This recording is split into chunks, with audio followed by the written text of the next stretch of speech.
Your Honor, may I approach your court reporter with a copy of the medical examiner's report? Any objection, Ms. Young? Ms. Young, I'm sorry, Your Honor. I'm going any over- objection? Just a copy for the court reporter at the end of the report. For purposes of the exam. I have no objection, Your Honor.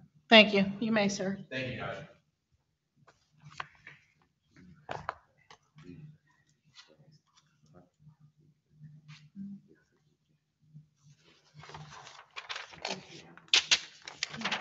Thank you, ma'am.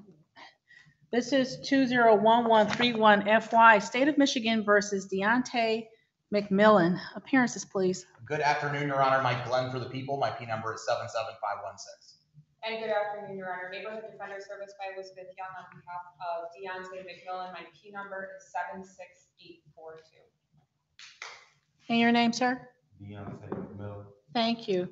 Today is a day and time scheduled for the preliminary examination in this matter. People ready to proceed, Your Honor? Ready to proceed, Ms. Young? Ready, Your Honor. Any preliminary matters to discuss? For Your Honor, first I'm going to ask for a mutual sequestration order. I know it seems kind of counterintuitive because we have no one else here, but the warning via Zoom I think is always great, especially for purposes of for both sides. And I'd also ask for an exception for my officer in charge, Detective Williams, who is going to be seated to my right, your left.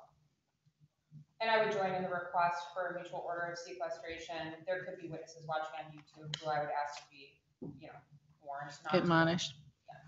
What I'll indicate for the record is that if there's anyone viewing these proceedings on YouTube or on Zoom who might potentially be a witness, to stop reviewing the hearing at this time. Anything else for the people? Yes, Judge. In that vein, there could be the mother of the deceased who is the identifying witness in this case. There'd be no other purpose for the witness to watch. I know that I've been in contact with her and her son, who has no relationship to the case. They'd like to watch the proceeding.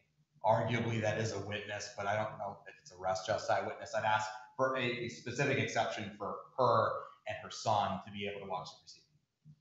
I don't have an objection based on the prosecution's representation that she would just be an identification witness. Yes. So my previous admonition applies to all except for the mother of the deceased and the brother of the deceased. That's correct, Judge. Anything else? Yes, Your Honor. I have what is marked as People's Proposed Exhibit number 1. It's the post-mortem report in regards to this case. I know that Ms. Young has a copy of that, as well as the accompanying medical examiner's photos. Like I said, it's People's Exhibit number 1. I'm going to move for its admission under MCL 766.11 Delta. That's the hearsay exception to these types of reports for preliminary exam purposes only. Any comment, Michelle? No, Your Honor. Should we admit it? Thank you, Judge. And then for purposes of the record, may I read the summary and opinion portion into the record? Yes, sir. Thank you, Your Honor. I have what's entitled People's Exhibit number 1. It's the Office of the Wayne County Medical Examiner's Post-Mortem Report. It certifies that Dr. Omar Reyes, Assistant Wayne County Medical Examiner, performed a post-mortem examination on the body of Brian Davis at the Wayne County Medical Examiner's office on May 20th, 2020. In the summary and opinion portion of this document, it states that it is my opinion that the death was caused by multiple gunshot wounds.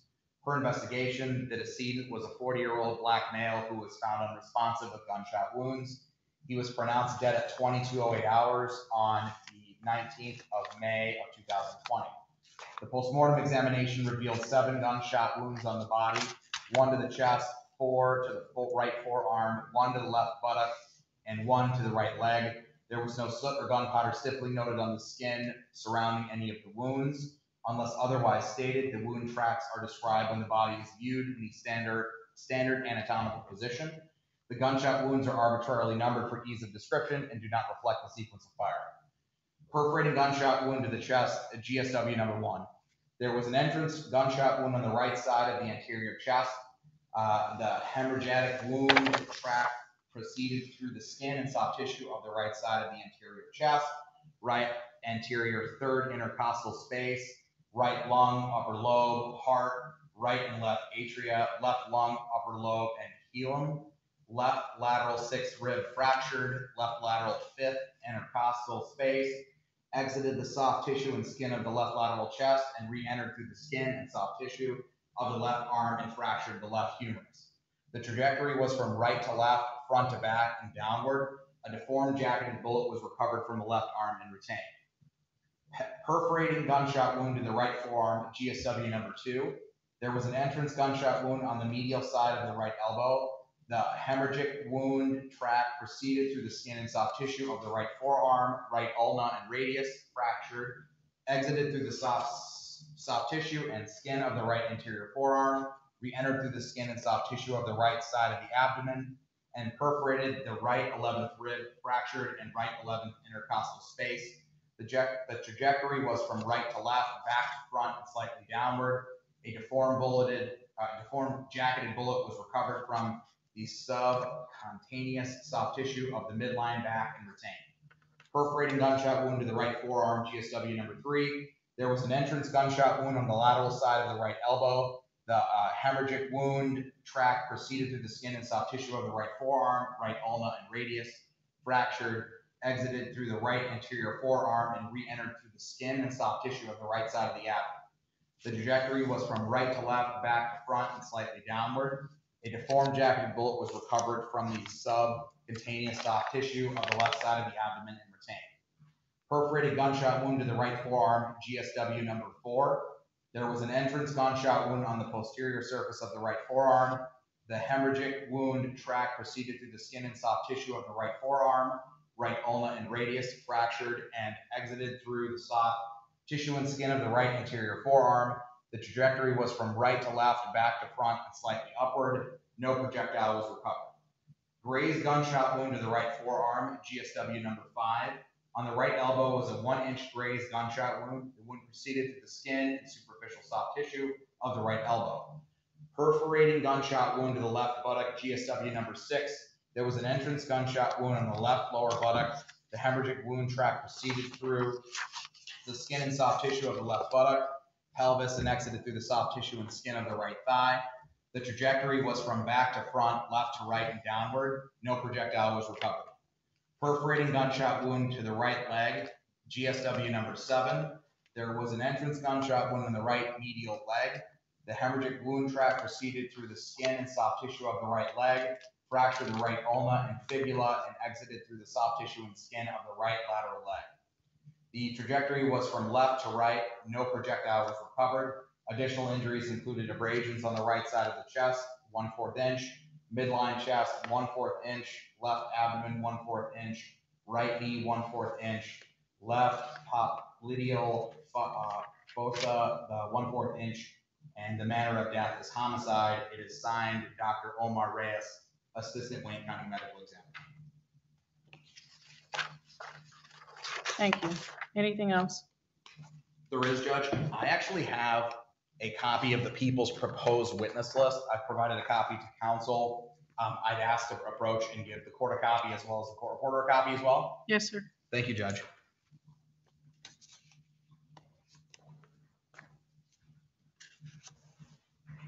Thank you.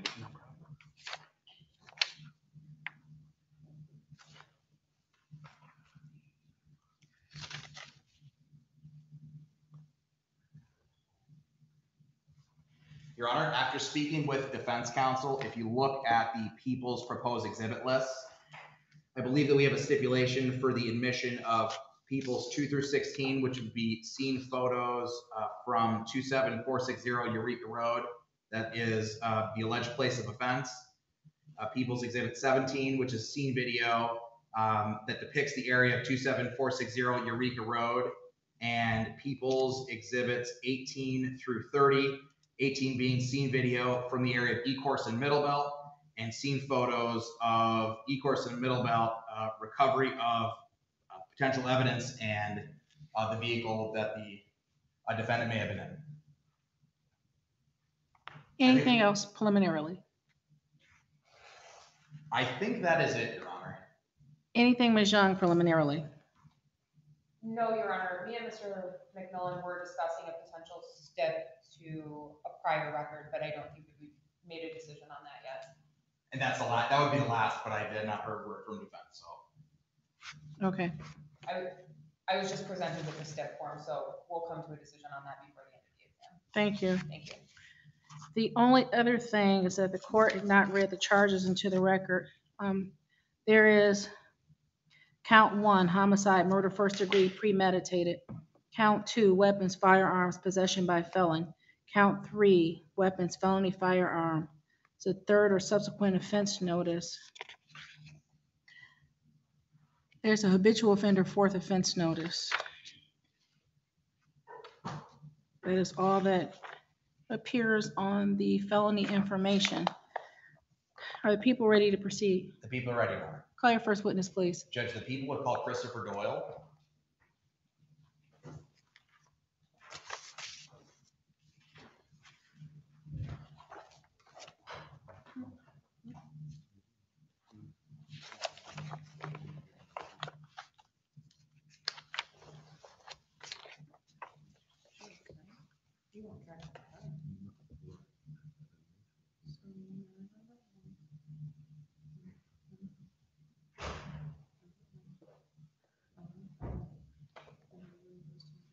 Sir, would you come straight up to this podium, please? Spell your first and your last name for me. Christopher Doyle, it's CHRISTOPHERDOYLE. Raise your right hand. Do you swear affirm testimony you give in this matter will be the truth, the whole truth, and nothing but the truth? Yes. Thank you. You can come around here and have a seat right here in the witness chair.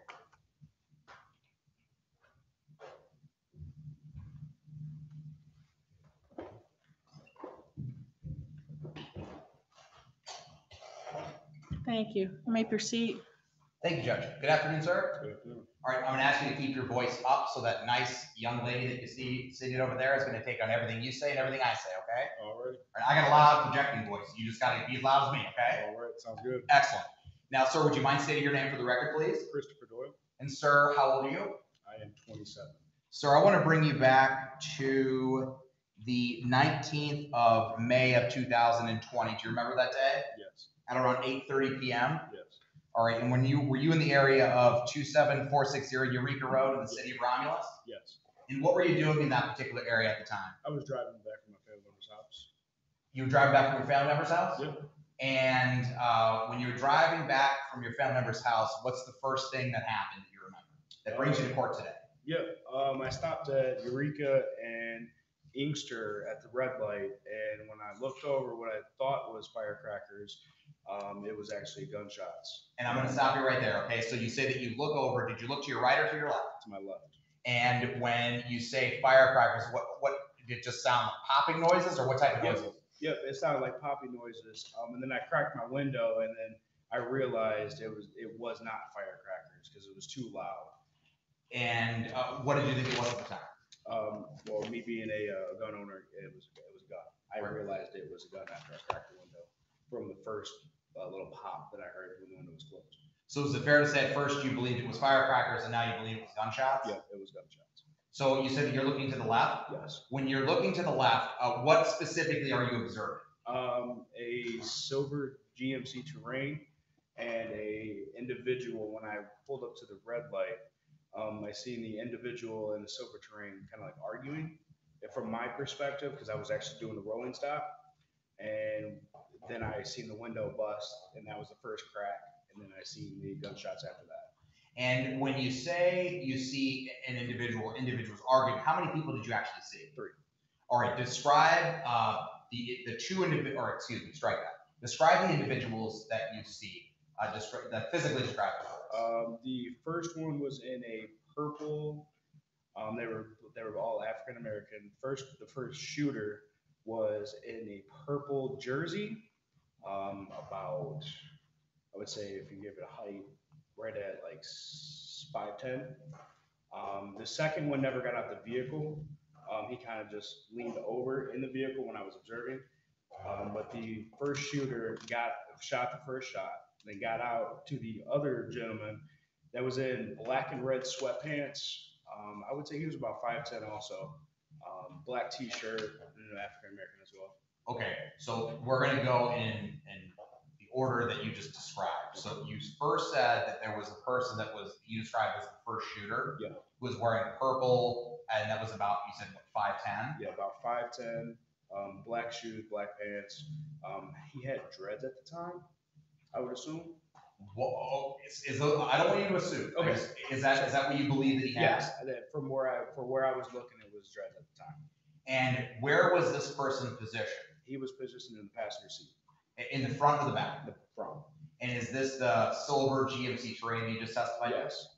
All right, the second individual that you described, I think you said that person never got out of the car. Yeah, I'd never seen him get out of the car at that point. He may have cracked the door, but I couldn't see from my position where I was sitting in the car because I was like parallel to the GMC Terrain. Okay. So I could give a full visual of the passenger, but never the driver because their windows was tinted as well.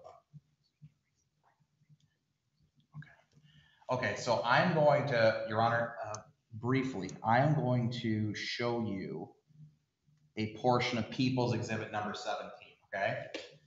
I'm going to show you video which has been admitted as People's Exhibit 17. I'm going to start at, for the record, 11 minutes and 35 seconds. Sir, can you look at that screen? Can you actually see what's being depicted up there? Yes. All right, were you shown this prior to testifying today? Yes. All right, do you recognize where this is? Yes. And could you tell just for the court, what specifically are we looking at? Yeah, you're actually looking at, there's 2 gas stations at this point. At the diesel sign, at the bottom of the corner, just above the silver car, you'll see my car pull up at this time when it proceeds. The GMC Terrain is over to the right hand, just under the 6. If you see that screen, it's just under the 6 is the GMC Terrain. When I pulled up, you'll see the individual and everything else like that. Okay. Now, right now, can you see the vehicle that you were in? No. All right, I'm going to press play at 11:35, and I'm going to ask you to stop when you see your vehicle in this shot, if you do at all. Yep.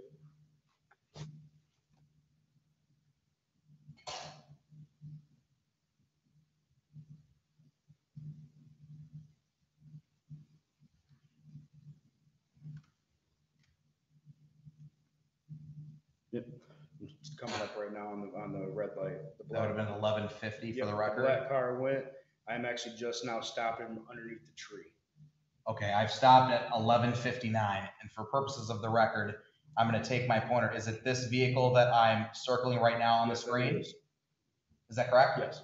Now, you also mentioned that there was a silver GMC that's right below the 6. Yep, right below the 36.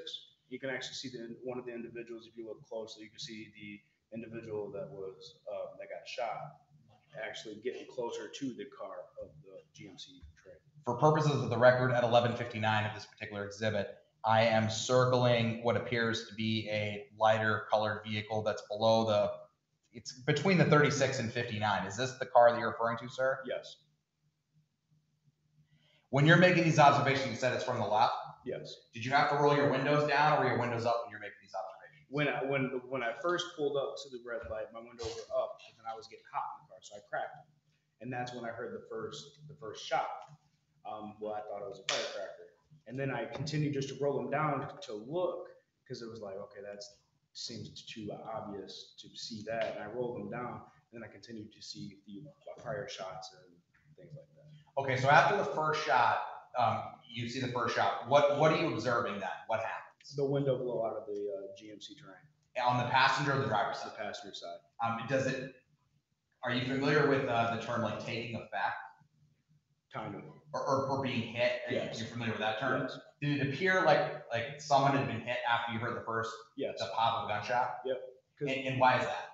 Because I'm assuming because when I was observing at this point, the first shot had to be like towards like the corner of the window, because I seen like when a window shatters, when you shoot it right there, it shatters more, but it was at the corner of the window, so it shattered more this way. And So I Your Honor, assumed this that. sounds somewhat in the vein of some kind of expert testimony that would require some kind of knowledge regarding how glass shatters, depending on where a bullet goes through it. So I'm objecting based on that. There's no foundation that he's some sort of expert in glass shattering patterns. I don't necessarily believe that it has to be an expert to testify this, but I have an additional question to ask that I think we'll get to the bottom of. Can he use his regular everyday knowledge and experience to make that sort of determination? Because it's really what he believed happened at the time, what he is observing.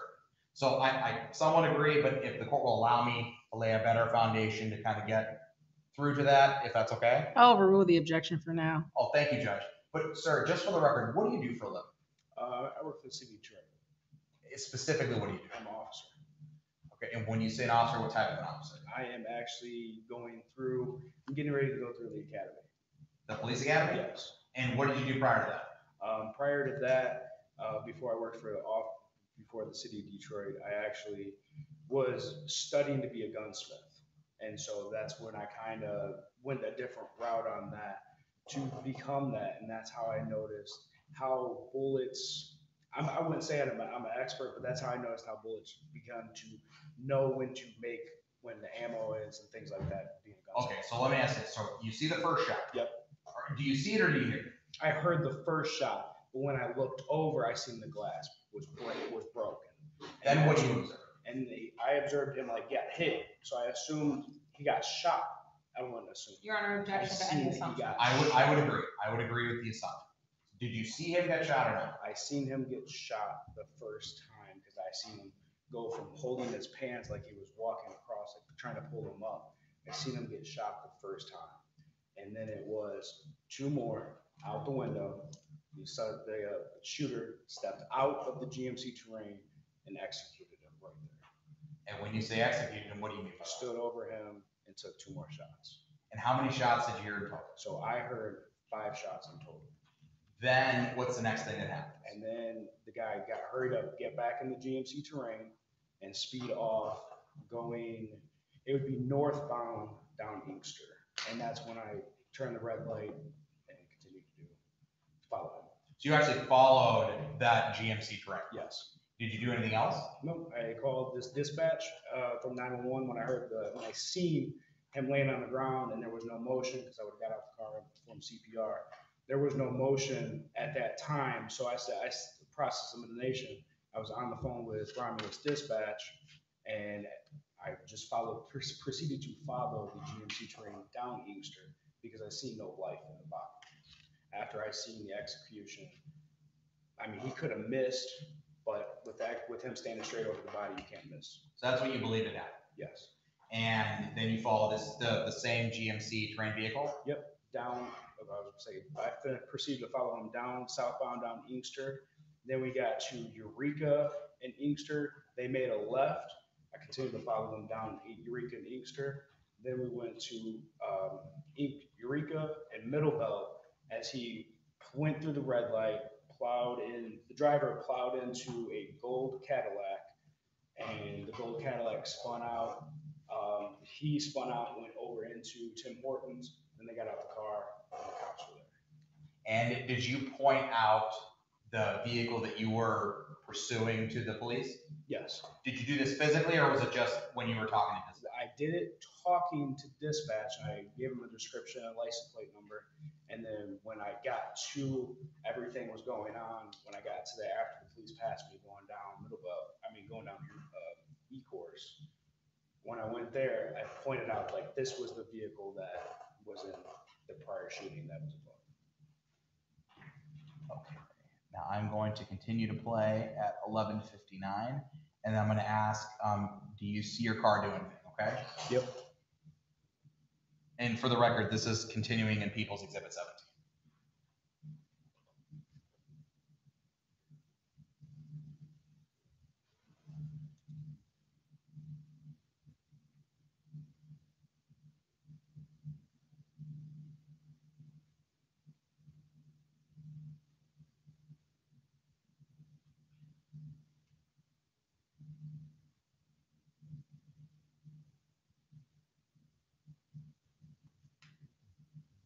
All right, is that the GMC terrain that you saw? Yes, that just left. For the record, that's at 12:29 of this exhibit. Now I see another dark-looking sedan moving from left to right in the video. Is that you? The left to right, and yes, that was going to get over into the turning lane to put on my hazards to go help the gentleman that was on the ground. And then once I seen that there was no life, that there was no movement at all, I continued just to follow the suspects. And for the record, that was at 12:38, Your Honor. Now I'm also going to show, so you say that it gets to Middle Belt and E-course, and you say that's when an accident takes place? Yes. Do you physically observe this accident? Yes. And is your car, do you pull up to where the accident takes place afterwards? Yes. Actually, I pulled into the middle of the street to kind of like help the police officers because they were obviously busy. So I kind of blocked it and put my four ways on. And they kind of was making sure that the gold Cadillac was all right too from the hit on it was the passenger rear end quarter panel that was hit.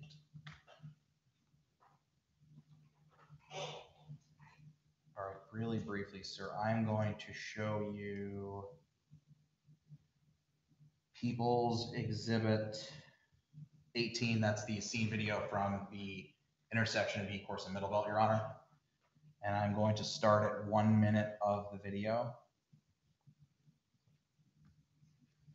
And then, sir, I'm going to have you watch this video, and then I'm going to ask you, do you observe your vehicle in this particular footage, okay? Yep.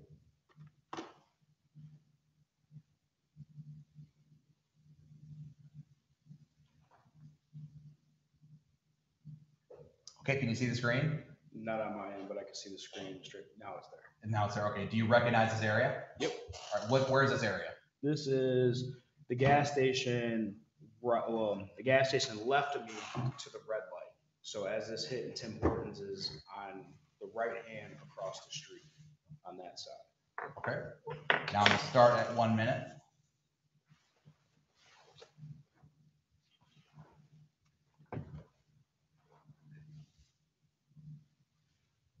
Or did you see something happen? Yep. Is that the accident you were talking That's about? the accident I was talking about. That was at 1:05 for the record, Your Honor.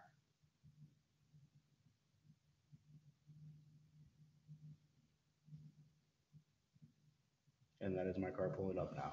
And that's at 1:20 for the record. That dark colored sedan? Yes, the all black sedan.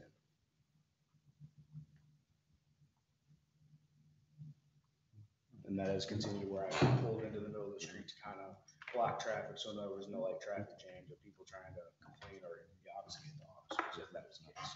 Now, the individual that you saw outside of the GMC Terrain, Yes. did you ever observe that individual, not the one you described as shooter number one? Yes. Did you ever see that person with anything in his hands? Not at the time when I pulled up that he was near the vehicle. I didn't see nothing in his hands at that time. Now, you've used the description shooter number one. Yes. Do you believe that there was more than one shooter? No. Okay. No. That's just the description you're giving? That was the description I was giving at that time.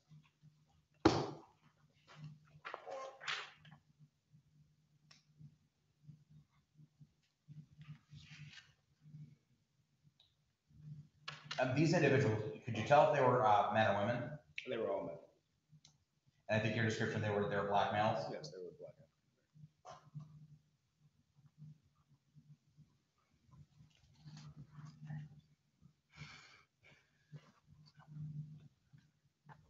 Oh, sir, when the car accident happens that you talked about, when the GMC hits a little Cadillac, Yes. do you see anyone exit the GMC afterwards? Yes, they both did. And when you say they both did, the two people that you observed at that gas station? Yes, the two individuals And exited the vehicle. objection just to the leading nature of that question. I think I was just trying to clarify, Judge, but I can certainly rephrase if the court would like me to. Objections overruled. You're referring to the two gentlemen that you saw at the gas station in that car? Yes, I am. All right, Judge, I have nothing further. Thank you, sir. Thank you. Ms. Young? So I just want to clarify what you stated on the drive. When you pull up, you say that your attention is first drawn to the gas station by sound. Yes. Okay. And based on that video, you're probably, I'm not great with distances, but maybe 30 feet away. Yes. And so you hear what you later find out is to be a shot, and then you look over. Yes. Well, in my habit, I always look at gas stations working for the city of Detroit. That's just a habit for me because that's a lot of, I call it traffic areas that people come and go. So that is just my habit. I always look at gas stations because sometimes that's where that stuff happens, where people meet other people and continue to do whatever they're doing. Just to be clear. Yes. On direct, you stated that the first thing that drew your attention was the sound. Yes. Okay, so you did not in fact see the first shot go off. I did not see the first shot, but Thank you, that's all Yeah. for that question. All right. As far as the passenger goes, safe to say it was difficult to get a good look at his face. yes. Don't know whether or not he had facial hair or anything like that. No, like I said, from my perspective, I was parallel with the Silver Touring. Okay, so there was some stuff in the way that obstructed your ability to get a visual on the person in the front driver's seat, right? Of the front driver's seat, yes. I know that you were asked some questions on direct about seeing hands and everything, so I want to clarify. There was no point when you're parked, so we're starting at Yep. the first part, right? Yep. Where you're parked and the gas station is to your left and you hear the pop. At that point in time, you don't see the hands of the driver. Of the driver, no. Are you talking about the driver or the passenger? The driver. The driver, yes, no, I do not see the hands of the driver. And you don't recognize any of the individuals involved in this situation, correct? In this courtroom or outside of? Any of the three individuals at the gas station. No, I have not ever seen them a day in my life. And fair to say, you didn't witness any kind of altercation leading up to the popping sound? No, because like I said, I was pulling up to the area, like I said, when I glanced over after the popping area, or the popping sound, then I noticed that was going on. And you didn't hear any words exchanged at any point in time between any of those three individuals? No.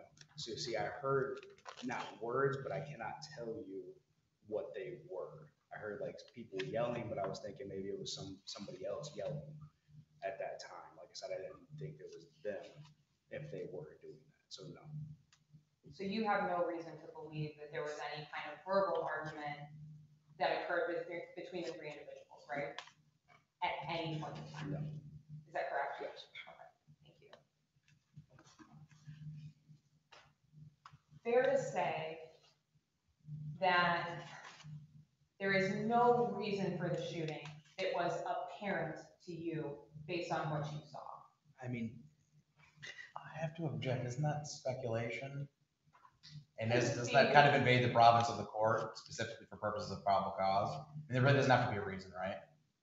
I mean, So so, Your Honor, there's a lot of things that a person could observe, and he could testify to in his own personal knowledge that, you know, I saw physical altercation, I heard a verbal altercation, I knew that these individuals were doing like a drug deal or something like that, that would provide this person with a personal basis of knowledge to believe that there was a reason for a shooting.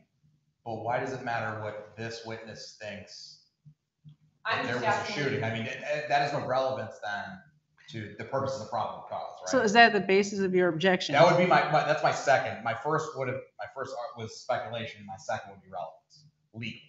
I apologize. Your Honor, I'm only asking him if he observed anything that would provide him with some reason to believe that a shooting was, you know, necessary or a reason for it, right? That's all. Did you see anything that struck you as provoking a shooting or, I mean, it's preliminary exam, right? Like, it's just. And look, and I certainly agree, but there doesn't have to be a reason. And if specifically for probable cause, how is it relevant? If there's a reason for the shooting. Your Honor, I've already asked questions that relate to this. It's just. And I was gonna say, Mr. Doyle, you can answer the question. Thank you, Judge. Thank you, Your Honor. And why am I sitting down? I know. No, I did not. I didn't see no altercation or argument at that time to say like, this is the reason why this happened. There was nothing behind that as I pulled up, like I said, pulled up onto the thing. I didn't see none of that. Okay, so it seemed pretty out of the blue. Yeah, kind of, and that's kind of where I kind of piqued my interest of the first pop, and I was like, well, that's kind of weird at this time of day. That's just a little weird to me, and that's why I continue to focus my attention over there at the red light. And you're not a police officer yet? No. Is that right? Okay, you're about to start the training? Yes. Okay, thank you. And with that, I have no more questions. Thank you. Any redirect? No, Judge, thank you. Mr. Doyle, thank you so very much for coming in. I think we're concluded with your testimony. You can step down from the witness stand. Did you make this witness be excused, Your Honor? Yes, Thank you, Judge. thank you. Your Honor, the people's next witness is going to be Officer Pizaki from the Taylor Police Department.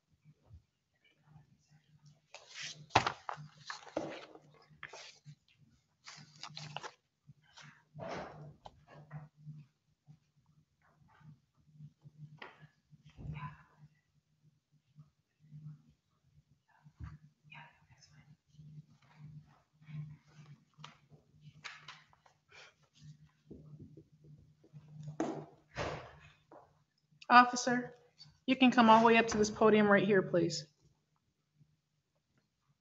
Spell your first and last name for the record. First name is Andrew. Last name is Piasecki. I'm sorry, PIA. Secki. Raise your right hand for me, please. Do you swear or affirm the testimony you give in this matter will be the truth, the whole truth, and nothing but the truth? Yes, ma'am. Thank you much. You can come up here to the witness stand and have a seat, please.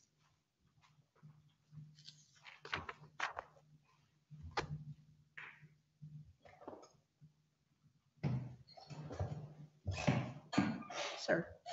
Thank you, Judge. Good afternoon, sir. Good afternoon. All right, you're going to keep your voice up, okay? All right. Next young lady right over there is taking down everything you say and everything I say, all right? All right. All right, now, would you mind saying your name for the record, please? Andrew Piasecki, And sir, how are you employed? Taylor Police Department. With the Taylor Police Department? Yes, as a police What- officer. You're an officer for the Taylor Police Department. How long have you been working in that capacity? Approximately 2.5 years. And were you working back on the 19th of May of 2020? Yes. And what was your current assignment that day? Patrol. And when you say patrol, are you on foot? Are you in a vehicle? Or Vehicle. are you by yourself or are you with a partner? I'm with a partner. Is your vehicle one of those undercover unmarked cars or is it a fully marked scout car? Fully marked scout car. So it'll say Taylor Police Department on the side. Correct, with a light bar on top. What color are the vehicles that the Taylor Police Department drive? At least the one that you were. Black with gray lettering. Were you the driver or the passenger in the car? I was the driver. Did you have a partner that was physically with you that day? Yes. What was your partner's name?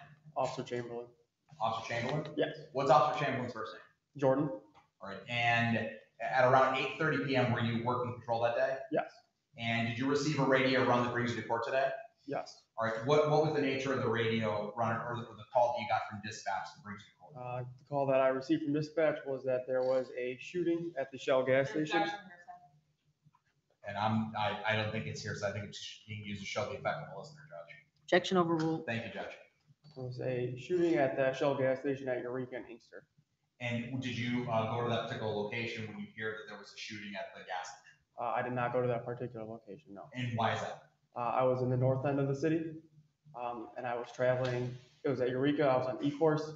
I was originally making my way towards E-course. I was going to take Inkster all the way down, and then dispatch updated me with information.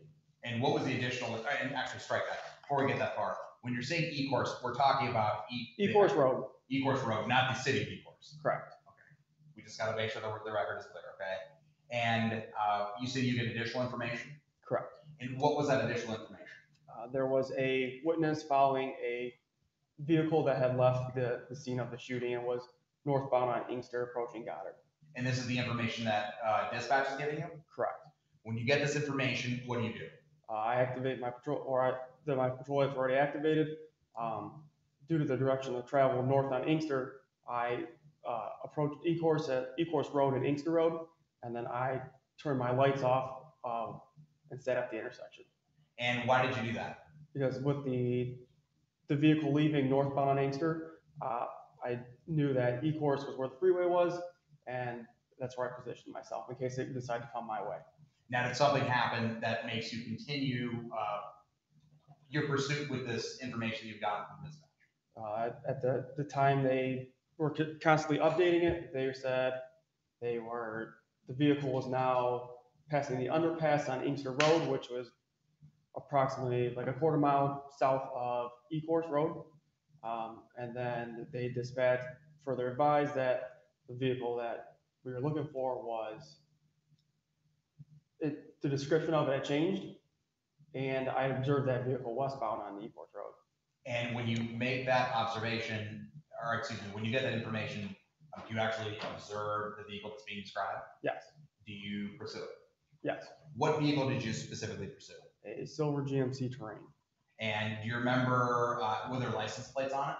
Yes, What type of license plate? Florida. I don't remember the letters on the Florida plate though. But it was a Florida plate? Correct. And could you see if there were anyone inside? I mean, you can assume that you did, but did you notice anyone inside the vehicle at the time that you first observed the silver GM Terrain? No. You pursue it? Yes. And where does it take you? Takes me to the intersection of Ecorse and Middlebelt. And does anything happen? There's a T-bone accident with a gold Cadillac. And who hits who? The GMC Terrain disobeyed the red light and T-boned the gold Cadillac that had the green light. And you're physically observing this? Correct. How far away would you say you were when this happens? 1,000 feet. Now, you testified that the dispatch gave you information that there was an individual or civilian or something like that giving information about a description. Correct. Did you ever either meet up or see an individual that was guiding you? Yes. Tell me about that. When we observed the silver Terrain as it was updated, we began to catch up to it, and as we were passing a black sedan directly behind it, the driver was actually pointing towards the vehicle in front of him. So there's a black sedan that's actually indicating, or at least pointing in the direction of the GMC? Yes, it was, Question leading. Questions phrased like that. I can certainly rephrase, but I'm just trying to get clarification. But Rephrase. thank you, Judge. What were you observing? I observed a white male driver of the black sedan. He was using his left arm and going like this out the window. For the record, the witness is taking his left arm, kind of extending it above his shoulder, and with his left index finger pointing in a forward direction. Is that fair to say? Correct. So noted. Thank you, Judge. Once you make these observations, do you proceed to follow the GMC Terrain? Yes, I activated my emergency lights and siren. And is this at some point when the T1 accident happens? I would say I activated my lights a half mile just west of Inkster, and then the T-bone happened probably another half mile down at Middlebelt. What type of speed are we talking about here? Speeds were, I had speeded approximately 100 miles an hour. You were? Yes, Was the GMC Terrain pulling away from you at that point? yes. After this accident happens, do you catch up with the vehicle? Yes. What happens next? The vehicle spins out and ends up on the grass on the north side of Ecorse. It had disabling damage. I observed the passenger exit the vehicle and begin running southbound across Ecorse and kind of southwest towards the First Street Farnham in Romulus. And then about 5-10 seconds after that, the driver emerges from the vehicle and attempts to go north. The passenger that exits the vehicle, can you describe, and when I say the vehicle, are you referring to the GMC Terrain? Yes, the GMC Terrain. And do you follow that individual? Yes. Can you describe that individual for me? At the time, Yes, sir. the individual was a black male with a purple hoodie on. A black male with a purple hoodie? Correct. Were you able to catch up with this individual? Yes. Was he detained? Yes. Do you see that person in court today? Yes. Can you point to him and identify an article of clothing he's wearing? It would be the green and white shirt with the blue mask. Judge, I'm gonna have to reflect the witnesses identified the defendant in this case, Deontay McMillan. So noted. Thank you, Judge. After Mr. McMillan was detained, what's the next thing that you do, if anything? I ran to the GMC Terrain. I'm unknown with what's happening over there because I was a street south. So I went over there. They advised that they were secure with the driver, making sure that the vehicle was clear. We all checked inside of it. Inside of it, I observed a Glock handgun laying on the passenger floorboard. The slide was locked back and there was blood on it. And when you say this vehicle, which vehicle were The you referring to? GMC Terrain. Your Honor, may I approach the witness with people's already admitted exhibits 19 through 30? Yes, sir. Thank you, Judge. Sir, I'm approaching with people's exhibits 19 through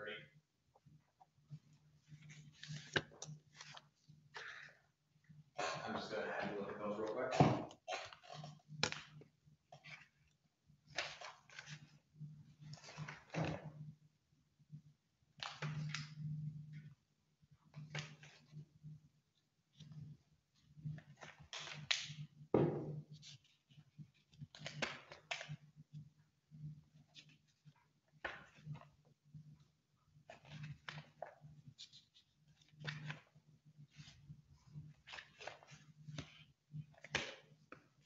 All right, sir, what are those photographs of? This would be the scene of the accident and the handgun that was recovered inside the vehicle. And are those photographs fair and accurate depictions of the scene as you remember back on the 19th of May of 2020? Yes. Permission to approach to get the exhibits from? Yes, sir. Your Honor, would you like these to publish to the court now, or would you? Yes, thank you. Thank you, Judge. I was looking, I wasn't sure where we were going. Okay.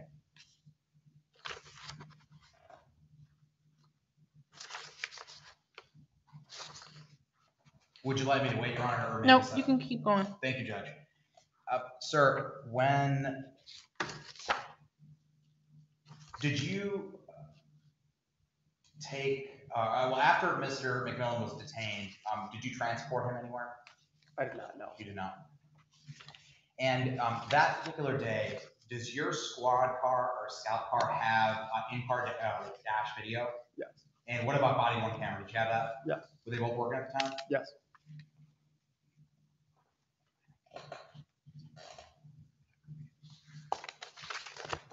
Oh, the other individual that was detained, did you detain that person or did someone else? 2 other officers from Taylor did. Do you remember the name of the individual that was detained? I only remember the last name of Nelson. Of Nelson?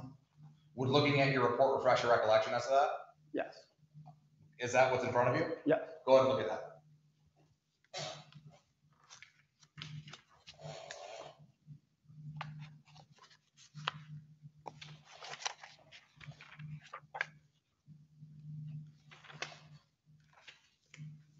Does that refresh your recollection? Yes. What's the name? Gerald Nelson. Gerald Nelson? Yes. But that would have been the partners that you're with? Correct. Would have been my actual partner in the patrol vehicle and then the other vehicle that arrived. All right, I have no further questions. Thank you, officer. Thank you. Ms. Young? Also, you stated that you didn't see the driver of the vehicle as the car was passing by you. I did not see the driver, no. Okay. And when you observed the accident between this silver Terrain and the old Cadillac, am I correct that you were approximately 1,000 feet away? Approximately, yes. Silver Terrain comes to a stop. Correct. You come to a stop. Correct. You are rear-ended by another scout car. Correct. A little bit of time passes before you are then out of the car and in pursuit of the passenger of the Terrain, correct? Correct. Fair to say, and I don't know if have you watched the video before coming in here? Yes, the day of when it happened. I'm going to try to approximate correctly, but fair to say about 20 seconds passes between when you stop and when the individuals in the Terrain exit that vehicle. We could say 20 seconds, yes. Okay. Finally, Mr. McMillan, Mr. Nelson, these individuals were strangers to you, correct? Correct. No prior interaction with them? Nope. Okay. Thank you. I have no further questions.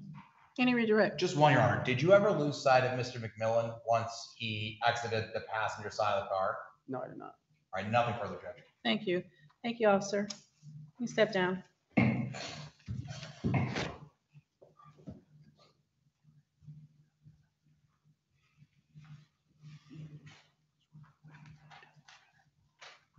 May this witness be excused, Your Honor? Absolutely. Thank you.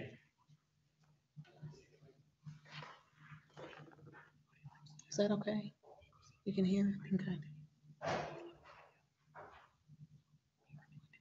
Is it amplifying?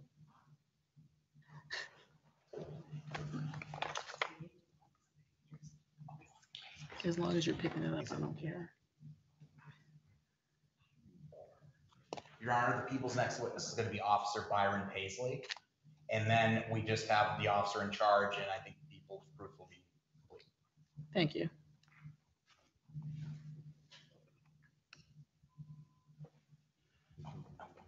I'm sorry, which witness is this? Paisley.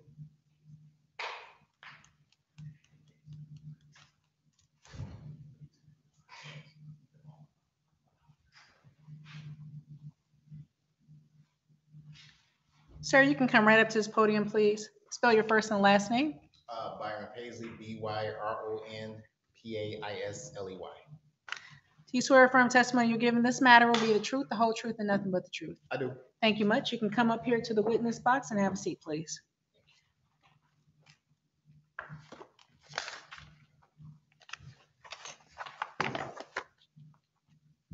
May proceed. Thank you, Judge. Good afternoon, sir. Good afternoon. Would you mind stating your name for the record for me? Byron Paisley, And sir, how are you employed? Romulus Police Department. Are you a police officer for the city of Romulus? Yes. And how long have you been a police officer for the city of Romulus? Like 4.5 years. You have prior law enforcement experience? Yes. Where at? City of Inkster, For how long? 25 years. So you've been an officer for almost 30 years? Actually, 26 years. So you've been a police officer for about 30 years? Almost.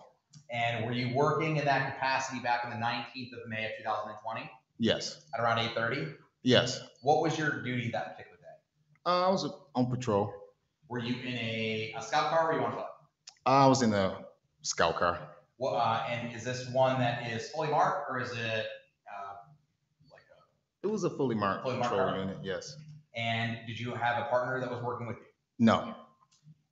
Did your duties bring you to the area of 27460 Eureka Road Yes. in the city of Romulus? Yes. What brought you to that particular location at around 8:30 that day? We got a call that a young man had been shot in the parking lot.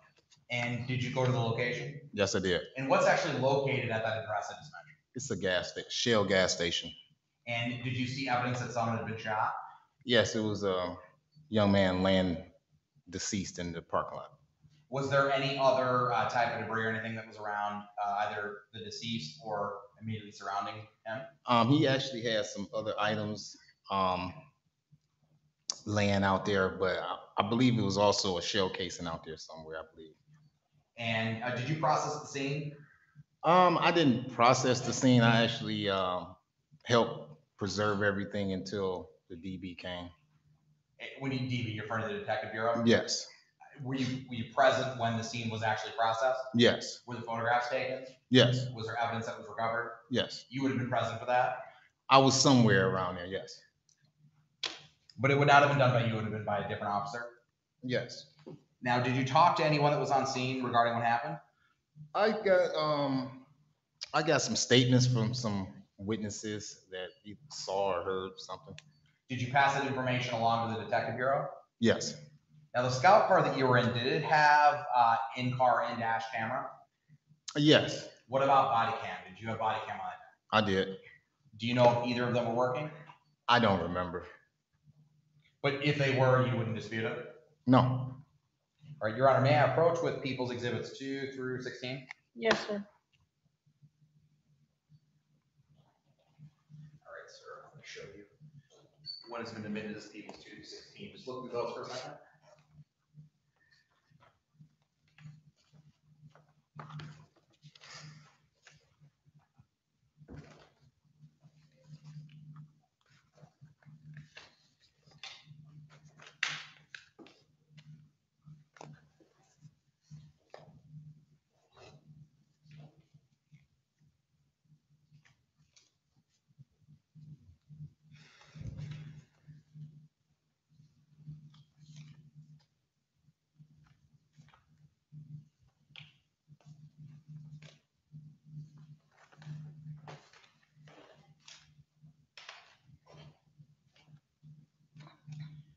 What are those photographs of that I handed you? These are actually photographs of the actual scene itself, the gas station. Back on the 19th of May of 2020?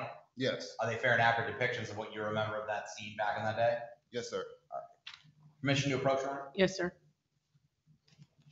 Would the court like to Yes, do please. this as well? Ma'am? Yes, Thank you, Judge. thank you. Now, sir, you mentioned that you believe that there was a spent shell casing there, Yes, and you also mentioned that there were some items that were around the deceased male that you observed there. yes. Were any of those items a knife or a gun or any type of weapon? I don't recall, no, nothing like that, no. You don't, now, if there were, would that have been something you'd have remembered? Or I would have had it in my report. Is that in your report? No. All right, one moment, Your Honor. Mhm.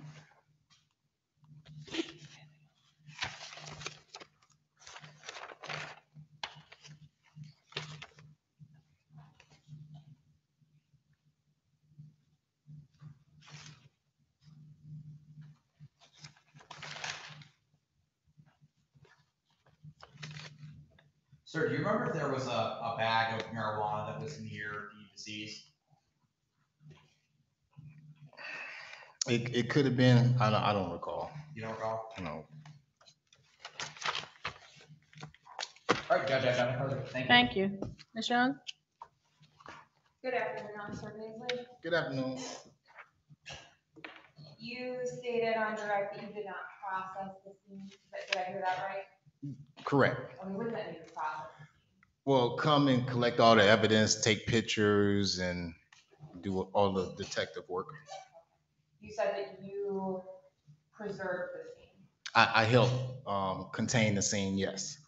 And what does that mean? That means keep everybody out of it, Okay, why do you want to keep people out of it? because I don't want anybody walking through evidence and contaminating the scene.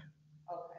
So, and by contamination, what does that mean? Again, kicking things around, stepping through, just destroying the crime scene itself.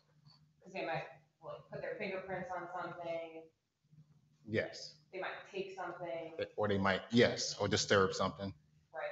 So that by the time the evidence technicians and other police officers come to investigate the scene, it wouldn't actually be a true and accurate depiction of what had happened. Correct. Okay. So you want to make sure that this scene remains exactly how it was when the shooting happened. Yes, ma'am. Do you remember, let me back up. By the time you arrived, the person on the ground was already dead, correct? Yes. And were there already other officers at the scene? Yes. Do you remember how many officers were already at the scene? No, I don't. It was some Taylor police officers there, Romulus fire personnel, and also I believe some of Taylor's fire personnel was there too. Was the ambulance already there? Yes. And there were also people, I guess I would call them civilians, just regular people at the gas station? Yes. Okay. And there was, I mean, from the videos, it seems like this was a pretty busy gas station. Very busy. Yeah. And even after the shooting, there were a lot of cars that remained on scene. There were cars in the general, still at the outskirts of the gas station and stuff in the gas station. Yes. I mean, there were cars at pumps. I'm just saying what I saw in the video, right? I mean, Yes. I don't totally remember, what the cars were at, but if there was cars at the pump, it probably was, because it's a big gas station.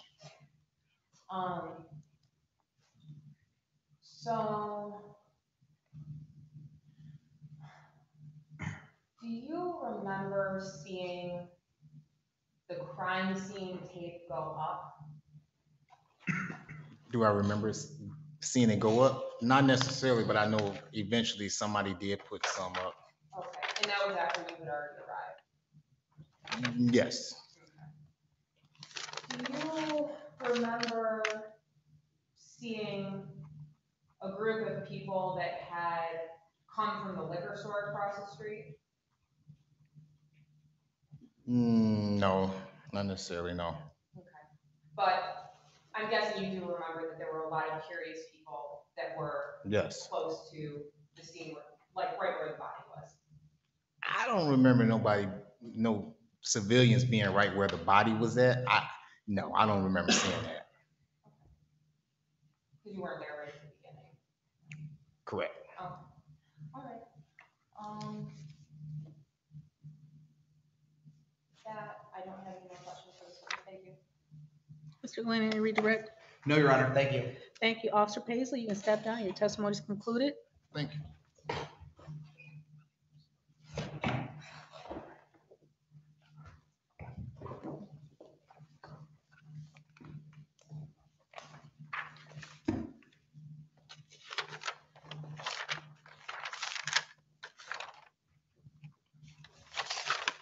Your next witness. Judge, the people are going to call Detective Williams. Thank you. Have I been calling you the wrong name forever? No, it recently. Spell your first and last name for me, please. First name is Carolyn, Carolyn. Last name of Williams, Willins. Previously Harkins, Harkins.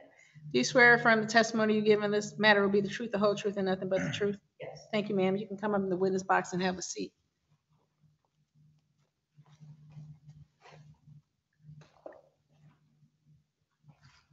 I made the same mistake a couple of days ago.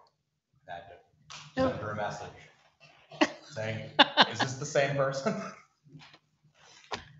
You may proceed. Thank you, Judge. Good afternoon, ma'am. Good afternoon. Would you mind stating your name for the record, please? Carolyn Williams, And are you formerly Detective Carolyn Harkins?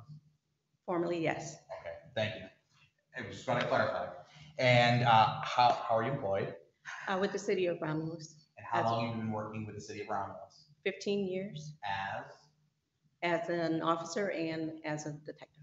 And are you currently a detective in the Detective Bureau? Yes, And were you working in that capacity back on the 19th of May of 2020? yes, And are you what is commonly known as the officer in charge of this case? yes, And regarding the homicide investigation into the murder of Brian Diggs? yes, Now, did you physically go to the Eureka Road scene, the Shell gas station, yes, that particular day? yes, Did you see and observe evidence that a fatal shooting had taken place? yes. What did you observe, ma'am? When I arrived on the scene, I observed a male's body laying on the ground. I observed a casing not too far from where his body lay, When you say casing, what are you referring to? shell casing. Okay. And I observed some glass near one of the pumps. Now, as the officer in charge, do you have access or are you privy to police reports that are made, Yes, witness statements that are taken, yes, surveillance video that has been pulled, yes, scout power body cam video that may exist? yes, And are those things that you have to review as the officer in charge? yes, And were you made aware that there was another scene that you've heard testimony about and prior to at the, was it E-Course in Middleville area? yes, And did you go to that particular scene? I did, yes. And what did you observe when you went there? I observed two vehicles, obviously, that were involved in a crash. I observed inside the silver Terrain vehicle, which was involved in the crash. I observed a handgun on the floorboard of the passenger front seat of the vehicle. I believe when I arrived there, the two individuals that fled from the Terrain was inside a scout car and being transported to the Romulus Police Department. So you've mentioned that there was a spent shell casing at the Shell gas station and that there was a handgun found inside of that GM Terrain. Yes, Were those collected? yes, Was there other firearms evidence that was collected as well? Other than that one shell casing at the scene? I believe there was casings inside the Terrain that was collected as well, And along with the weapon. would those have been sent to the state police for testing? Yes, And were they actually eventually tested they were, yes, for firearms yes, identification? yes. What about DNA? Were they also tested for DNA as well? The gun was, yes, there was, yes. Now, over the course of the investigation, were you able to develop a suspect into the fatal shooting of Brian Davis. Yes. And who was that individual? Mr. McMillan. All right, do you see him in court today? Yes. Can you point to him and identify an article of clothing he's wearing? They're here with the green and white shirt on. Judge, I'm gonna ask the record to reflect that the witnesses identified the defendant in this case, Deontay McMillan. So noted. Thank you, Judge. Now, as the officer in charge, do you attempt to speak to suspects of crime? Yes. And are there some procedures that you have to follow prior to speaking with them? Yes. Now, were you able to sit down and speak with Mr. McMillan about what happened? Yes. Prior to talking to him, did you follow some of those procedures? I did. Yes. Would you just explain to the court briefly what you did? Basically, prior to speaking with Mr. McMillan, I read him his advice of rights, which he stated he understood his rights and agreed to speak with me. And was this done verbally, or was there a physical, document that was taken and that Mr. McMillan signed? There was a physical document. All right, would you recognize the document if I showed it to you in court today? Yes. Your Honor, may I approach the witness? Yes, sir. Judge, I'm approaching with what has been marked as People's Proposed Exhibit number 31. Ma'am, could you just identify that for the record for me, please?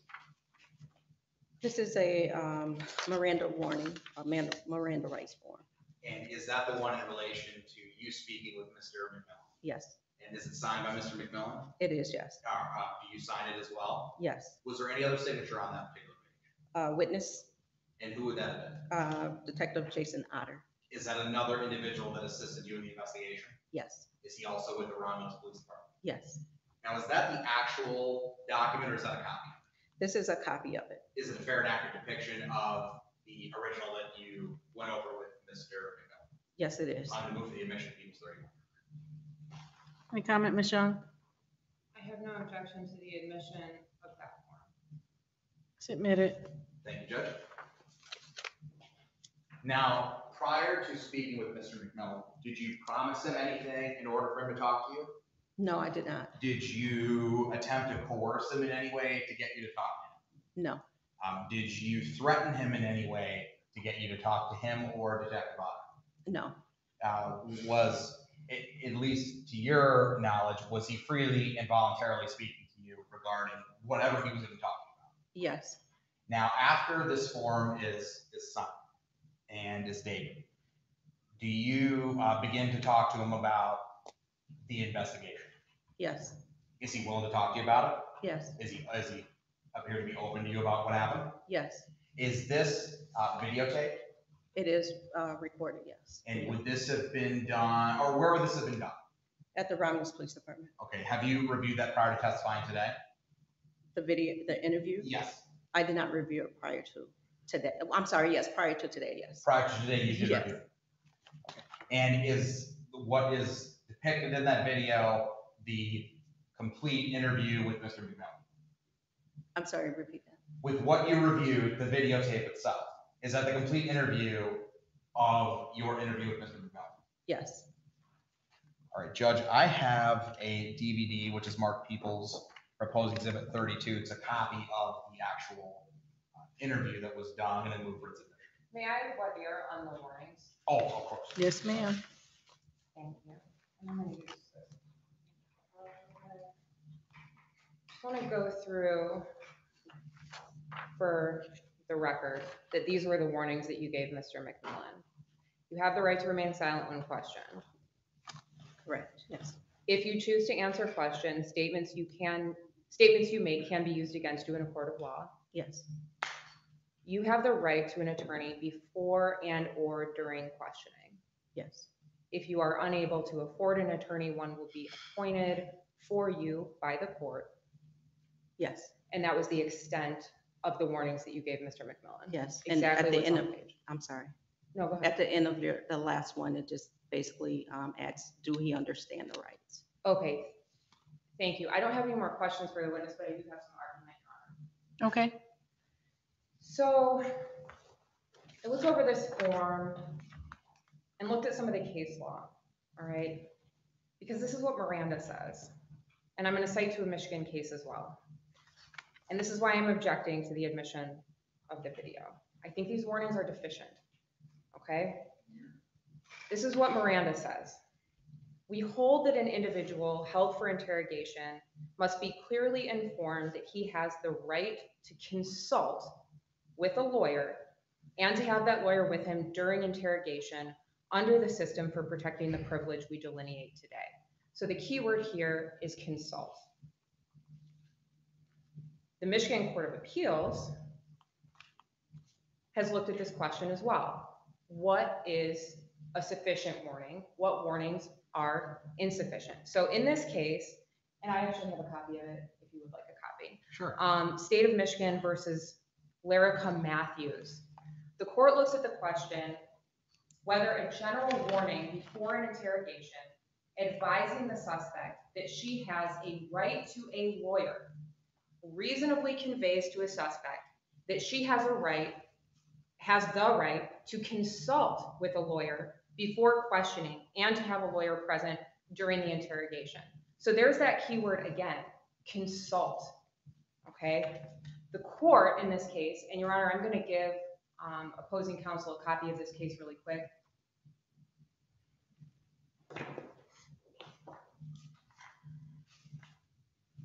So if you wanna look at, I think I might have highlighted it on my end. But, You said the name, but you didn't give the actual citation, Ms. Young. I apologize, That's Your Honor. okay. The citation is 324 Mich. App 416, and that's a 2018 case. So the court, after answering that question of whether a very general warning that an accused person has a right to an attorney is sufficient, they answer the question stating, the essential information required by Miranda includes a temporally related warning regarding the right to consult an attorney and to have an attorney present during the interrogation, not merely general information regarding the right to an attorney. Consequently, we reaffirm our decision in Wysant 11 Mich. App at 437. I'm sorry, that's not the whole case site. And we hold that a warning preceding a custodial interrogation is deficient when the warning contains only a broad reference to the right to an attorney that does not, when the warning is read in its entirety, reasonably convey to the suspect their right to consult with a lawyer and to have an attorney present during the interrogation. So my focus here obviously is that this was only a general warning, insufficient to convey the right to consult. I did a Control F on Miranda. That court uses the word consult 35 times in their opinion, okay? It's key. And it wasn't conveyed in these warnings. I believe another deficiency with these warnings is that they state, if you are unable to afford an attorney, one will be appointed for you by the court. That should read prior to questioning, okay? And the Matthews case and Miranda also both stress the importance of conveying to the accused that they have a right to counsel prior to any questioning. So just by stating to Mr. McMillan, you have a right to an attorney to be appointed to you if you can't afford one, that's insufficient. You have to say, you have a right to appointed counsel before questioning, all right? But I think that the primary deficiency here really is that it doesn't convey that he has a right to consult with an attorney. This warning is too general, and on that basis, I'm objecting to the admission of the interrogation. Mr. Glenn, are you ready to respond, or do you need time to review that case? You know, Judge, I think I need time. I think it behooves me to have time, but I do have a few comments to make, I think, in regards to the record. I mean, just a brief look at this particular case that counsel cites. I'm looking at what the defendant was charged with, and I see it's a count of open murder, and then I see it's some felony firearm charges and the discharge from a building. I don't see anything regarding habitual. I don't see regarding the defendant's past criminal history, but I can tell you that when the court watches this particular tape, it's not as if this particular defendant is in a position where this is my first time in custody. Defendant actually openly attempts to solicit information almost immediately, and they stop and they say, no, hold on, we have to go over your rights first. He goes, man, I know my rights. I've been to prison twice. Like, I've done this before. So if it was someone who had never been through the justice system before, I think the argument is stronger. However, you do have the blueprint of Miranda here. you do have the signature of the defendant, and then the admission that, yeah, I've been through this before. So it's not like I don't know what I'm doing. I want to give you my side of the story. I want you to know what happened. So I mean, those are statements that are not coming from the police, they're coming from the defendant. So I think when you look at that in its totality, I think that the Miranda warnings were certainly sufficient, but without time to look over this and maybe the progeny of the case law, I can't give you my complete legal basis for that. But just briefly, when I'm looking at this, there is additional information the court, I think, can consider when looking at whether it was a free and voluntary waiver of Miranda, which is basically what the legal standard is in this particular case, where the court can look into prior instances of arrest, interrogation, relationship to the justice system, coercion. Like, those are things I think the court can look at. But I think I would need time, probably a little bit longer than we have for the rest of the day, unfortunately, to do that. Because I want to get it right. It is a homicide case. It's first degree murder. It's obviously a big deal. A lot of the people's proofs are the statements of the defendant, where he admits to the conduct that we charged him with. So I think that's kind of where we look. Your Honor, and I have no objection to opposing counsel wanting more time, and I apologize. I was looking over the video last night. I'm doing research last night, so this was not something I've been sitting on for days. But I understand the people's position on this and have no issue with Mr. Flynn wanting to look into the case law more. I've known Ms. Young for a long time. I don't think that she's trying to pigeonhole me in any way. I think it happens. What does time look like to you, needing time? Well, Judge, I'll be honest with you. I have 40 active homicide cases. So when we look at time, I mean, what's the court looking at? I mean, you're the boss. I'm the boss of nothing. I'm saying that because we have a 2:30 case schedule, and I just pulled the case cited by Ms. Young up, and I would like to read it as well. So my question was going to be, how much time do you need, and how long is this video? Oh, so Your Honor, the video itself is 1 hour and 35 minutes. For some reason, it cut off right at the 100 hour and 30 minute portion, and there's a 2.5 minute portion at the end, which for purposes, I think, of this discussion, it doesn't matter. I think the beginning is about 20 minutes. First 20 minutes of the video, I think, for purposes of this, is what the court would need to look at, I think. But the video in its entirety is about 1 hour. Your Honor, my position for the record is always that I ask the court to examine the whole matter. But I mean, that doesn't mean that it has to happen in the courtroom, right? I'm happy to hold in part if the court wants to watch the whole video, and we don't have time for that today, I'm not rushing you, just FYI, I'm not rushing you at all. I'll look at whatever the parties want me to look at, as much of it or as little of it. And that's assuming the video is admitted, but the court could always keep it out in that way. I mean, Judge, maybe for purposes of time, regardless of ruling, if the court wants to review the statement, I mean, I'm going to move for its admission, so obviously the court would probably want to look at it anyway. But I don't mind either way. Whatever, I'm easy when it comes to this. Whatever the court wants. Ms. Young, was there something else you were going to say? Not at this time. I'm happy to come back at another time to finish this up. I think we scheduled this without really, because this matter has been pending, I think we scheduled it without really blocking out enough time. And I know that Mr. McMillan is here, and the thought of sending him back just to come back to finish up doesn't appeal to me at all. If it's just 20 minutes that you think the court needs to watch, we can do that. Because I'm assuming you want to play it here and have questions for Detective Williams and then possibly Ms. Young's cross. And is that? So for purposes of time, I actually spoke with Ms. Young about how I wanted to proceed, because I would admit the video, and then I would ask just a few questions of Detective Williams, really to get to the heart of the matter, knowing that this is probable cause, knowing what the standard is. And then once I've established the corpus of the crime, then I would be done with my proofs. But that's up to you. I mean, but legally, Judge, I would certainly like some time to review this and maybe make a better legal argument as opposed to what I've already said to the court. When are we available? Do we have any space at all? And I apologize, Judge. I just want to make sure that we're. You're fine.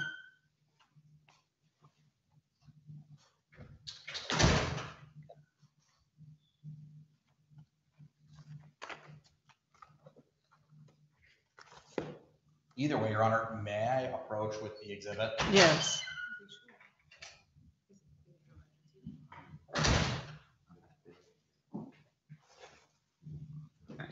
Thank you.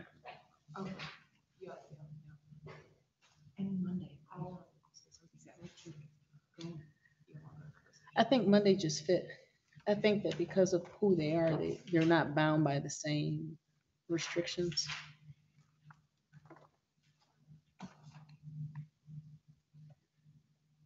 June 28th, they don't have anything.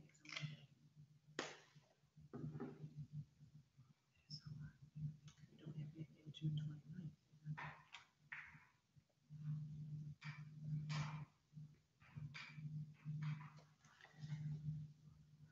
The days that we're looking at, should we need to return, would be the 28th or 29th of June.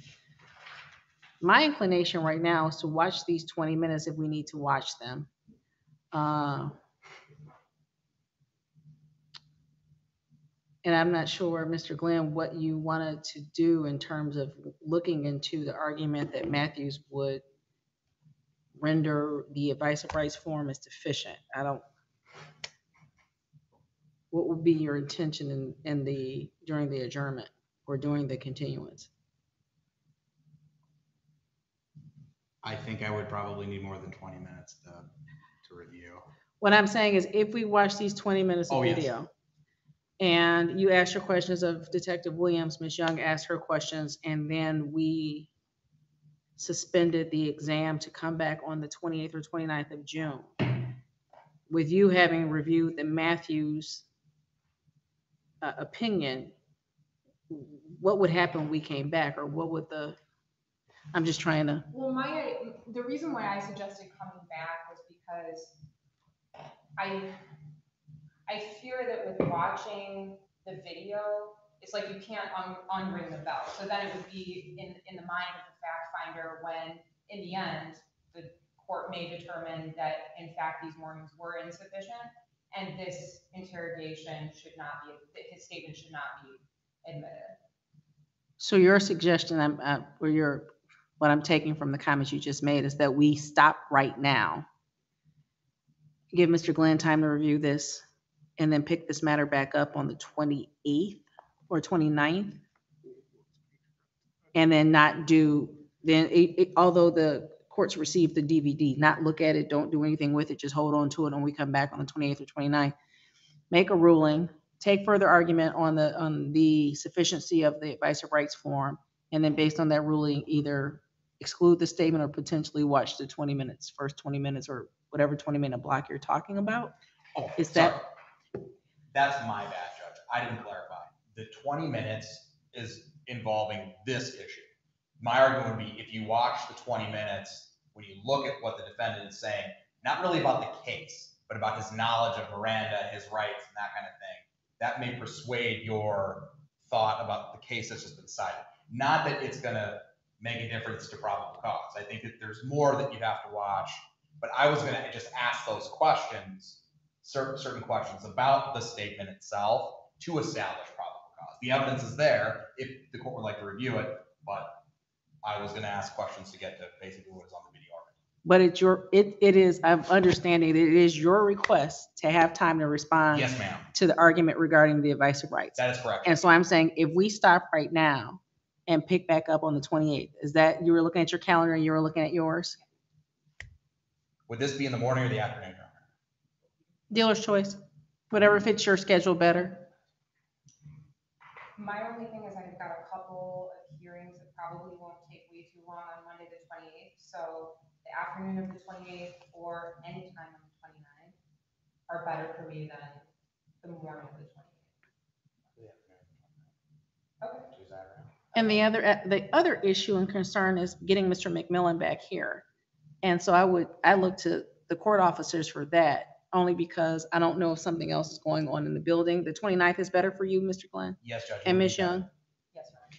So the 29th, we'll check right now to see if anyone else has anything else scheduled on the 29th in the afternoon and make sure that we're not overtaxing the officers. And Your Honor, I'm sorry, I had misunderstood what Mr. Glenn was saying about the 20 minutes. If the court wants to watch just the part regarding the warnings being given to Mr. McMillan, that makes sense, and I would have no problem with that. Just that. Watching it Yeah. now or watching it? Now or at any point in between prior to the. It's, Judge, to me, it's very clear where it goes from the right section to, I'm gonna talk about what happened. I think that's very clear. We're here, we can watch it. I'm Okay. looking to you all. Can we approach? Absolutely. Is Jamie out in the hallway or someone else here? Okay.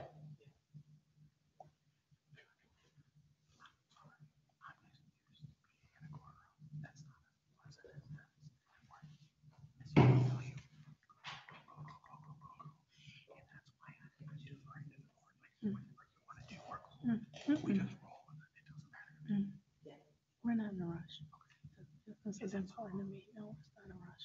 I'm just trying to fit around and be mindful of other people's schedule, and I know both of you are extremely busy. I feel like I'm in the twilight zone. This is why NDS laws not been so much, even though you guys have the most cases. Do we really? Yeah. Wanna try? And hopefully when you come back, it won't be hottest places in here still. We're working on it. Yeah, but my courtroom for some reason it's like 15 degrees warmer. I keep saying I'm wearing tank tops and shorts, but. I mean, the court would allow it. I mean, the air at the Framework Beyond Justice comes off all the time. So And listen, between there and 36 where summer dresses were acceptable in the summertime, council, take your jacket off. I'm like, absolutely not. Nothing is going on. So the 29th, oh, were we done? Was that why you were up here? Oh,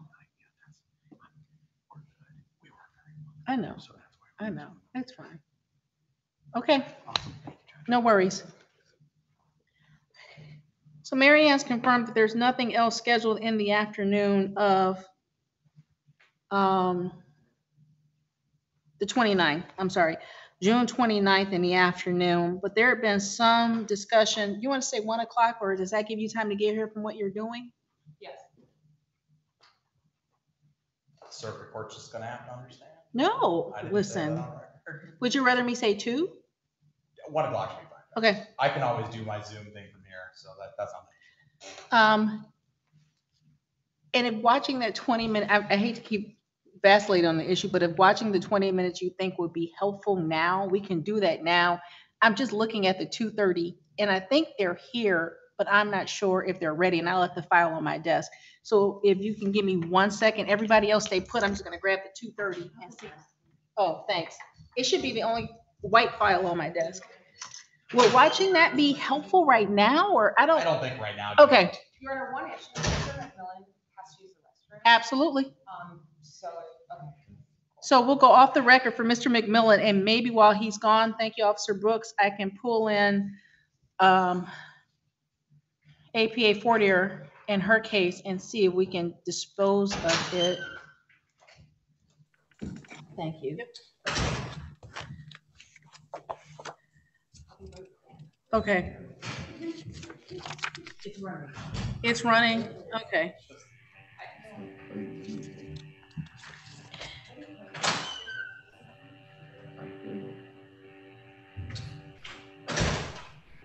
Ms. Fortier and Ms. Woodson? Yes, Judge. Ms. Woodson's still connecting, but when she does, my question is gonna be, is this matter going? Judge, my complaining witness is here. The people are ready to proceed. She is here and ready to proceed. I'm wrapping up a homicide. Well, not wrapping up. I'm getting to a stopping point in the homicide exam.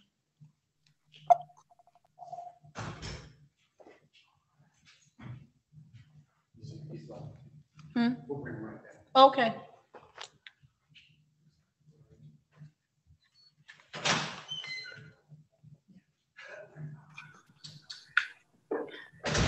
He is here ready to proceed. I'm wrapping up a homicide. Ms. Davis?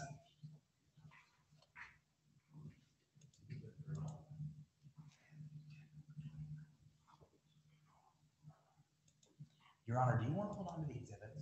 Yes. Okay. Thank I didn't you. know if you wanted me to take it back and then give it to you. Would you like the ME report or anything? I have it. Do you want the videos or anything like that too? Do you want me to take them? They're admitted, sure. And I can always make copies, so. I'm waiting for Ms. Woodson. I think we are gonna go. And when Mr. McMillan comes back, we'll get to a stopping point. The 2:30 is holding.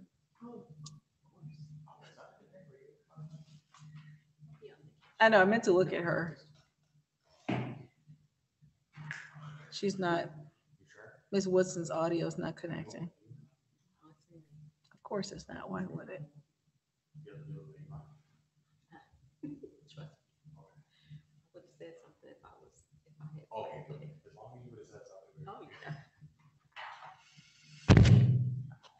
Are you breaking our new stuff? What are you doing? Damn. I'm just trying it out.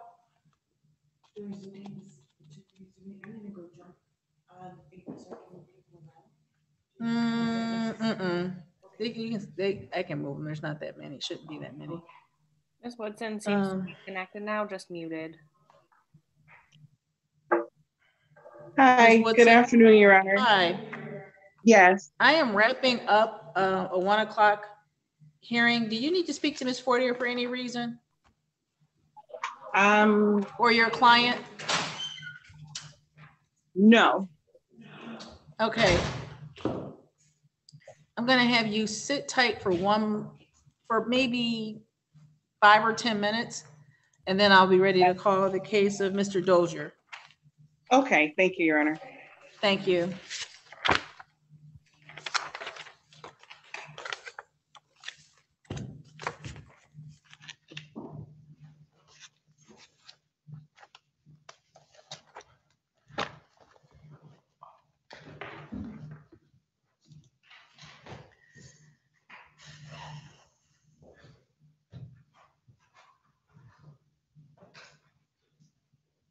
Oh, I didn't even know the door was closed all the way. It's been propped open for a month. No, because nobody's been back there. I'll come up there sometime in the morning, but.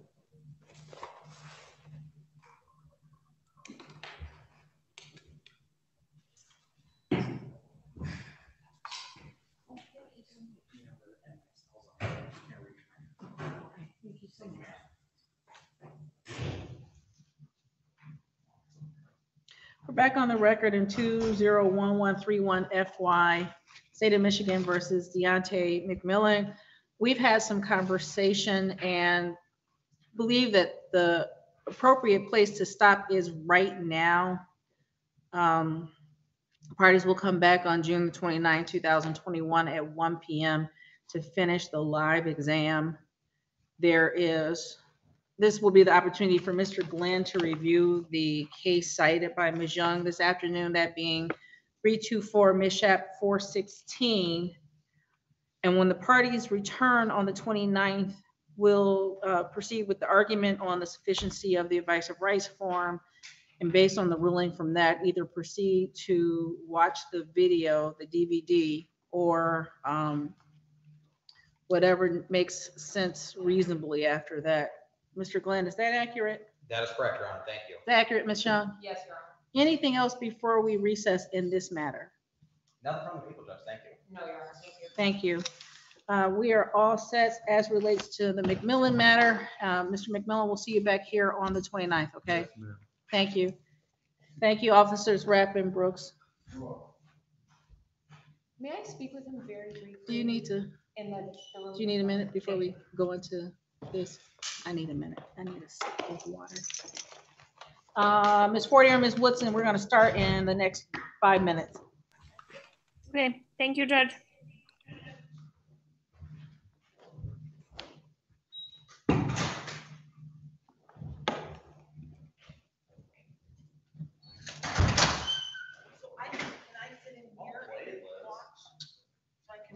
Well played. I'm not playing.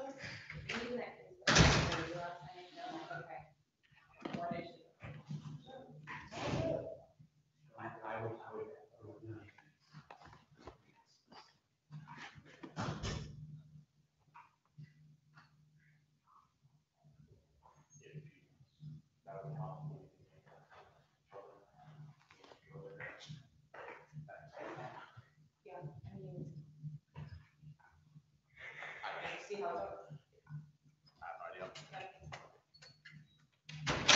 Just prepare for my 50-page brief, 49 pages of English. All right, I'll Take care, Liz. Have a great day.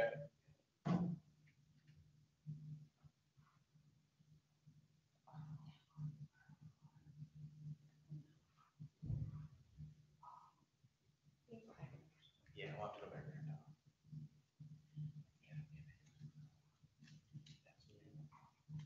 So, you did.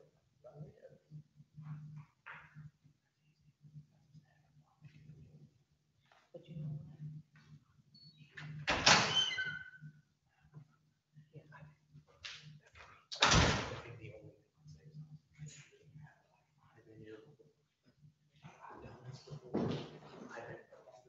When is that case up? What? 2008?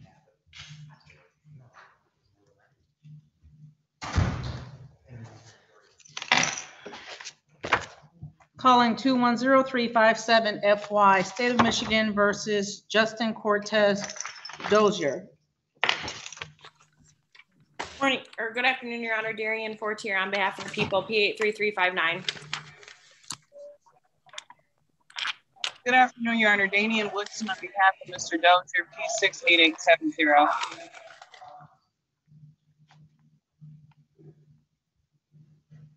Are the parties ready to proceed, or do you need some time?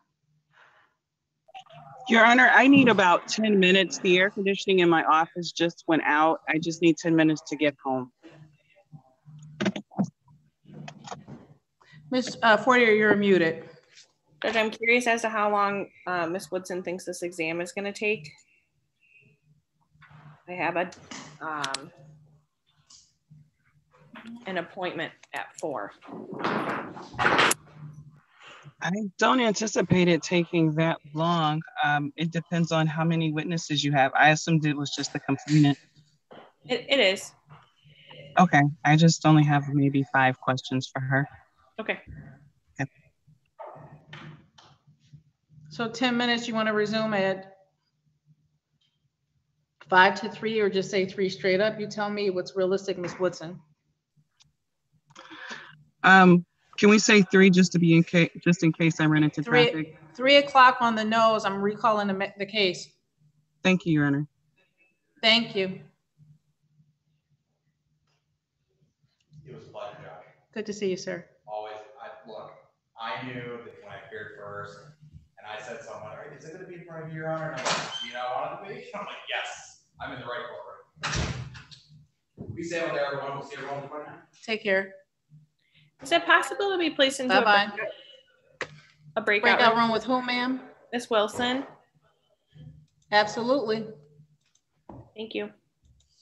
Are you here live? Are you here for this? I was here for this case, so I'm just here. Oh, okay. So I just figured I'd appear in person. Then I'll stay out here. Ms. Wilson, I sent you a invitation to join the breakout room with Ms. Fortier. And you know what? Okay. I'm sorry, I said Ms. Woodson. I meant Ms. Wilson. How are you, ma'am? I am okay. How are you? Tired? Me too. I feel as tired as I look, so that's